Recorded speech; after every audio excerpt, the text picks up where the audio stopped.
2024 promises to be an amazing year for many great new cars, trucks, SUVs. But with all of those amazing vehicles, sadly, there's a pile of real Sputniks that you'd never want to even consider, and they make my Duds Award for the worst vehicles you're probably going to want to avoid. Let's dive right into that list right now. Life's too short to drive boring cars. So the first Sputnik that you probably want to avoid, and my award for one of the biggest disasters, personally I believe, for 2024 is this rig right here. Now, while the Jeep Wrangler has garnered a reputation for off-roading prowess, the fact remains not many people need it in the capacity that they were designed. The reality is a lot of these Jeep Wranglers start around $50,000 with basic two-door ragtop, and they can escalate way up to almost six-figure territory, particularly on the Canadian side of the border. Yes, you can get a turbo four-cylinder engine, you can get a four-cylinder hybrid, a V6, and as well as a V8, and those have absolute detriment to fuel economy. We can't forget about the expensive upgraded tires and the fact that these vehicles have a host of issues that are ongoing. They're not meant for highway duty, and unfortunately, with a little bit of wear and tear in use, mechanical components like the suspension that you see right there are often subject to excessive wear and tear. And then as you get more play in those areas, you can anticipate things like speed wobble, which often results in very dangerous and unstable driving conditions once you have a little extra wear on the front end. There's also some issues related to water ingress. A lot of these seals don't hold up all that well, and you wind up with basically a fishbowl. And there's other problems with the throttle position sensor. Of course, you can get up and down surging, and other big issues like the TIPM, totally integrated power module, controls all the electrics, your lights, your windows, your mirrors, and even fuel pumps can cause shutdowns or imminent failures. Electrics clearly are spread through a lot of modern vehicles, and that TIPM is a component that's commonly known to fail. Now, that's all well and good. If you need to have a Jeep, they're one of the best for off-roading. The reality is most people don't need that heavy duty of an off-road use, not to mention reliability concerns and the fact that they're grossly overpriced. They started out as a Willys, and it should be essentially a utility vehicle. And now the Ford Bronco has finally stepped up to the plate and created something that I truly believe is a better choice than the Jeep Wrangler. Now, my personal biggest loser for 2024 is a vehicle called the Jeep Compass, like we see right here. What's going on there? Well, they've made some appearance package updates. Of course, we've got an upgraded engine, makes 200 horsepower out of a 2-liter turbo engine, 8-speed ZF automatic transmission. So there have been some enhancements, as well as they've been focusing on bang for buck and adding additional value from a features perspective. So they've definitely improved on that product, but it still can't compete when you're dealing with competition from the likes of the Honda CR-V, or even better, the Mazda CX-5 now is an up and coming with a torque converter transmission, which is better than the Honda and better than Toyota in many cases. In similar classifications, Mazda is the underdog that nobody's looking at right now, and clearly would be my pick. We do have the Jeep grille on the front, which is consistent for the branding. We definitely have some nice detail. I will give them, they have that nice polished black look all the way across, that piano finishing on there, and they've added some great looking rims. And once you're into the interior, you're welcome to a mediocre level of fit and finish. This model even gives you the big glass roof on top, so for features, it does offer some bang for buck. And there at the back, it does have a unique little chopped look, and it's utilitarian for sure, but it doesn't have the tow capacity that you would actually hope. Granted, it is a smaller SUV. It does provide peppy performance, as you can see with the sporting intention on the dual exhaust, and you do have 4x4 capability, as most vehicles do in this segment. Obviously, with snow and ice all over the road, this makes this vehicle actually relatively livable for day-to-day use. The unfortunate part is, if you look back a few years, predicted reliability is low on these vehicles, and typically what you're going to anticipate are electric problems, sometimes transmission related issues, and certainly the general quality of a lot of the Jeep products isn't quite where it should be. Now, with that said, give it some time, we'll see. However, when you have great stiff competition from Mazda, Honda, and even Toyota, it just makes buying this car a much more difficult decision. There we have it, the worst luxury SUV on the market today. Yes, what we're clearly dealing with is this beautiful little plus symbol right there. It's a large and in charge, and while some of its competition from BMW, as well as Genesis and Audi, do represent some great options, this is the vehicle that ranks very low, near the bottom in terms of overall reliability. As a matter of fact, 2025 is due for a new major overhaul and refresh. The fact remains, for 2024, this is one of the worst luxury SUVs you could even consider buying. Sure, it does have a twin-turbo V6 that makes 400 horsepower, so that makes it lively. It's got a 10-speed automatic transmission, so it's always going to be in that sweet spot. It's a cush ride. It has 3-row seating, so it certainly has all the pieces and checks all the boxes for a lot of consumers looking for that luxury driving experience. Quality and durability isn't quite as high as one would hope it would be. Check engine lights can develop due to PCV leaks, as well as temperature blend doors right there, so leading to the cooling, actually the warming and the cooling in the cabin can fail, and the blend doors overheating here as well due to bad water pumps and the cracked impellers that you can find in there. EGR systems as well can be part of that. That's the exhaust gas recirculation, can cause check engine lights, particularly to get hung up in higher dust and dirtier environments. So they're a little susceptible and a little fragile in rougher conditions. Brake lights as well are known to just stick on for some random reason, as well as cracks can develop on this rear tailgate assembly. Now, while it does have some great chrome trim here and it has massive handles, these things are huge. Look at the length of my hand on there. Absolutely massive. The doors are big, and looking into the center section here of this vehicle offers tons of leg room. And the front of this cabin is actually quite plush as well with the latest technology that Ford has to offer. It's the third row that actually fits the bill for a lot of consumers looking for luxury and practicality all wrapped up into one. But as I say, these vehicles aren't necessarily that reliable. They rank poorly on owner satisfaction, and they definitely rank poorly in terms of fit and finish and quality. And the point remains is because 25 is a new year, you just have to wait another year if you're loyal to that brand. Maybe wait it out till then, because 2024 is not promising for the Lincoln Aviator. The biggest loser for midsize SUVs belongs to this little rig down here. Now, we clearly know Das Auto, the Volkswagen brand right there. Yes, you could see the big VW on the front. They have changed a few things for 2024.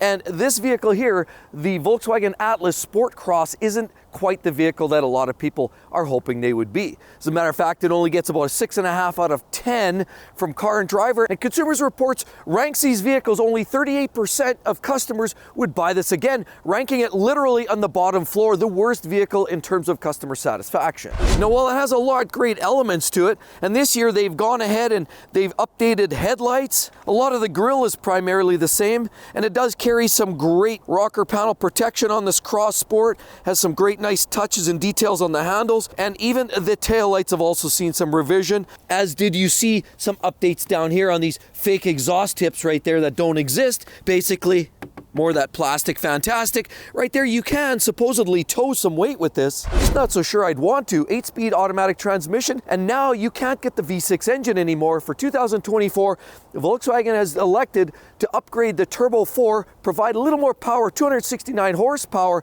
but have eliminated that V6. So you have one engine choice and one engine choice alone. And sure, they look attractive, they're girthy, they're large, and in charge. But again, you buy one, sure as fire, you're going to regret it. Now, they do have some competition. It's a stiff area. Jeep Grand Cherokee is almost as bad as this, and as well, the Honda Passport's probably one I would look much before this, because that has the tried and true naturally aspirated 3.5-liter V6 that Honda's been putting out for years. Might be a better choice. Even with an amazing looking interior fit and finish, as well as all kinds of great roof rack options and sunroofs, fold away mirrors, beautiful laser cut rims, and a stance that just makes it look big and beefy, it just represents poor value for most consumers, and I personally would skip on this one. So the worst truck for 2024 falls right here. It was so bad, in fact, that the owner decided to give it a good boot in the front. Just kidding. But anyway, let's just do a quick walk around. This manufacturer has been doing the same thing over and over and over, and with all the innovation with a lot of its competitors, with turbo engines, with hybrid technology or pure EV, it leaves this type of truck in the dust. Now, while some people want old and simple, there are some benefits because it's a naturally aspirated 3.8-liter V6, made it up to a torque converter transmission. Those are some positive attributes. The fact remains is there's nothing too much innovative with this particular truck, and as a result, it just doesn't excite or inspire anybody. And not only that, there are some reliability and durability challenges with this vehicle. Well, what sort of problems? Well, how about check engine light because of fuel level sensor problems, or noises from the front of the engine, some ticking and knocking noises, as well as no start and essentially some engine stall issues, as well as evap problems which can kick out a check engine light, which is not uncommon with these, misfires due to EGR valve problems, as well as pink coolant in radiator and transmission issues. That was a little bit of an issue, but some of these problems were pretty significant. So quite honestly, if you're looking for something simple and old school and reliable, I don't know why somebody doesn't just go straight to Toyota and get a Tacoma, which is essentially a direct competitor with this, or even step it up to a Tundra and you've got yourself a sweet spot. You've got a truck that's going to last for many, many hundreds of thousands of miles, and it's definitely going to outdo this in terms of overall dependability and reliability challenges. So this Nissan does not necessarily inspire confidence, and there's a host of many other great trucks on the market. This one, unfortunately, hits the bottom of the barrel. Right there, the Tesla Model X is the worst electric vehicle in the market today. Not because it doesn't perform well. Here we got the Plaid, as you can see, it's got the red calipers. This has 1,000 horsepower. So for people that want to go faster than any other car on the planet, this one certainly will meet your bill. But it's not about that. It's the fact that Tesla Model X and S models, they're too much money for what they are. And Tesla's trying to get people into this marketplace. But trying to afford a Model X like this is just a big feat for a lot of people, especially when they're not totally bought in on the proposition. Now, Tesla's made some moves in the last couple years here where they've made some major price adjustments to get people in the door, but that's partially only because of competition. They're trying to stay ahead of the game. I mean, the Model X has its issues for sure. Panel gap, fitment issues, and specifically not just for the Plaid, but any one of these Model X vehicles, you'll notice it has the Falcon doors that flip up, flip down. As you've probably heard, you'll often get fitment gap issues down there where once the door opens and closes, it just doesn't go into alignment, and you'll see some of those misalignments there, as you do right here. Look right here, these door handles don't line up, and that's not an uncommon phenomenon. Looks like they've been working on trying to get those bugs out. The interior is also very Spartan, especially for the dollars that you pay. It just doesn't feel like value add. And of course, a lot of the glass panels have been known to shatter inadvertently for no apparent reason in many cases. Fogging of headlights in some cases, issues with some of the logic causing potential issues, and not only that, there's been a lot of stories of a lot of suspension related troubles for a lot of these vehicles and fitment and materials not necessarily being fastened appropriately.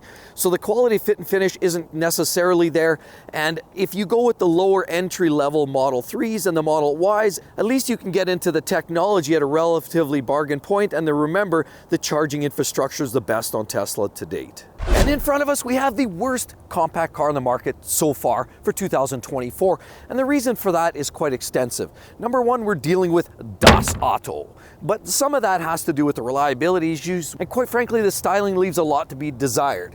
We also can't forget that there have been some stalling issues here. Electrics, hill assist items. We also now have a 1.5 liter turbocharged engine. The GLI steps it up significantly. But at the end of the day, the car, the styling, and go and throw that generic gray on there just makes it for a car that's very bland and vanilla yogurt. Now, unfortunately, they're also competing with the likes of the Mazda 3, which is one of the best cars currently in this segment, as well as the Honda Civic, which is also a staple in everybody's place when you need a car of this size and magnitude and capacity and fuel economy level. Those two cars will beat this every day of the week. Now, if you want the German engineering and that sound and that feel and the drive and the solidity that you get, then this is where you look. But honestly, there's still better choices. Maybe look into the entry-level luxury car segments and you'll find something better maybe in a BMW. But honestly, this car here is long due for some significant changes, the reliability challenges, the Spartan interior, which is a little bit boring, and realistically, just go to an Audi or a BMW if you want something similar, but you just want the extra flair. This car is just lacking some of that, and it's one of the most boring cars, unfortunately, in its segment. And here, lo and behold, we have the worst mid-size sedan on the market today. Right here in all its glory and all its grayness. Unfortunately, this manufacturer can never quite get the transmission issue right, and that's one of the big issues plaguing these vehicles. Clearly, we're looking at a Nissan right here, and these Nissans do have a lot of great looks to them, although the fit and finish, as you see, these big gaps right here aren't necessarily the greatest. The mirrors, very, very cheap. Not even a sunroof on this vehicle, and even the tail lights look like a lower grade material in this Altima by Nissan. Yeah, it is all-wheel drive, which makes it sort of interesting, and it does help for wintertime driving, but it isn't necessarily the best vehicle, and quite frankly, I think it's the worst vehicle in the mid-size section. If you want a vehicle that makes this segment better, you could look at a Honda Accord or even a Toyota Camry, which is clearly the best and safest bet from a practicality reliability perspective, but this has issues. Yeah, you get an upgraded 2-liter turbo 4 that makes 240 horsepower, you get a base 2.5 liter that makes about 188 horsepower, but it's that CVT, continuously variable transmission, elastic band style, that causes a lot of the troubles. There's other issues too. Some electric troubles, window regulators, oxygen sensor troubles, brakes, general electronics, and the fit and finish and the qualities you can see as I'm pointing out, some of the gaps and spaces aren't very inspiring. The quality of the vehicle certainly has fallen behind, in my opinion, from what you're seeing in the Honda and Toyota camps. So if you're wondering about the worst vehicle for 2024 in a mid-size mainstream arena, this is it, the Nissan Altima. It's literally the worst subcompact car on the market today, especially when you have competition like the Kia Rio, which isn't great, but it's definitely a step up from this rig here, as well as we can't forget about the BMW Minis, of course, fall in the same area in competition. This car literally feels like a trash bag and wheels. It feels like a golf cart. I've driven golf carts though, with more performance than this, and my backpack blower by Steel actually sounds like it's got more exotic exhaust note than this rig as well too. 3-cylinder engine, not a lot of power, 78 horsepower. It is a weak unit. We also can't forget, it's not just a cheap car, it's a cheap car. So when we say that, it's not interchangeable. Yes, it's inexpensive at 18 grand, but it's also cheap. And unfortunately, the parts are still somewhat pricey to replace. We can't forget, this car has had issues with doors, potentially needing replacements, doors falling off, braking problems, as well as just general electric troubles all the way around. It is literally a low cost, low budget, no frills driving experience, but it's the worst car you can possibly get on today's market. So this one here, the Mitsubishi Mirage, as I'm looking at right here, is literally one of the worst vehicles you can buy this year. So let's take a quick look. It's got such a basic old school headlight, which isn't the worst. That makes it easy to change, but the fit and finish is poor. Massive gaps. I can fit my finger in there. That's not high quality. As we go down, we have this peel away chrome that is sure to come apart at the seams. And this hood is just small enough, looks like my garbage can lid fits right on there. Here we have this basic mirrors, no sunroof, so no frills is right, and a very basic interior. Now, while it comes at least with a manual transmission, that's the only way to drive this car. Here we have a very bulbous back end, and it's not necessarily the prettiest car either, so it's just not no frills, but it's also not easy on the eyes. Quite frankly, there's many other great choices out there, so I'd personally skip this being the worst of 2024, as there's no significant changes from 2023, which showed that there was a lot of troubles for these particular cars. And with all of that said, be sure to check out that video right there, 2024's best awards for the vehicles you probably want to consider buying. Hope to see each and every one of you on the next one. We'll see you real soon. Bye-bye.